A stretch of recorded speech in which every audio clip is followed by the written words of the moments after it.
మీరు ఏ డిమాండ్లు మిగతా డిమాండ్ల విషయంలో పిఆర్సీ గురించి అయితే నోరు మీద టేప్ పెట్టేసారు. ఇక పిఆర్సీ తెలంగాణలో పిఆర్సీ లేదు అనేటువంటి పద్ధతిలో 23 జూలై నుంచి అయిపోయింది పిఆర్సీ. 23 జూలై పోయి ఇవాళ 30 నెలలు దాదాపుగా గడుస్తూ ఉంది. కేసీఆర్ గారు 5% ఇంటీరియం రిలీఫ్తో పాటు జీవో ఇచ్చాడు. మరి మీరు ఇంటీరియం రిలీఫ్ కేసీఆర్ ఇచ్చినటువంటి ఇంటీరియం రిలీఫ్ తప్ప మరి పే రివిజన్కు సంబంధించినటువంటి మీరేమైనా ఆ కమిటీ పనిచేస్తున్నదా, పన్నదా, ఏమైనా రిపోర్ట్ ఇచ్చిందా లేదా?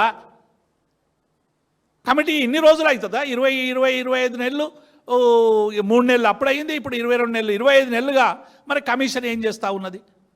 కాబట్టి పిఆర్సీ కమిషన్ మాటనే ఇలా పలికేటువంటి పని లేదు.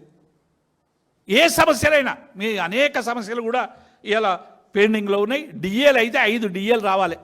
భారతదేశంలో ఎక్కడ కూడా డిఏలు పెండింగ్లో లేవు. 5 డిఏలు పెండింగ్లో లేవు. 1 డిఏ, 2 డిఏ, 3 డిఏ. నేను ఆంధ్రప్రదేశ్లో కూడా 1 డిఏ పండుగని ఇచ్చారు. ఇక మనకు పండుగలు లేవు, ఏం లేవు. జూబ్లీ హిల్స్ ఎన్నికనే ప్రధానమైపోయింది రేవంత్ రెడ్డి గారికి. జూబ్లీ హిల్స్ నియోజకవర్గంలో ఉన్నటువంటి ఉద్యోగ ఉపాధ్యాయులు కూడా ఇలా సీరియస్గా ఆలోచించాల్సినటువంటి అవసరం వచ్చింది.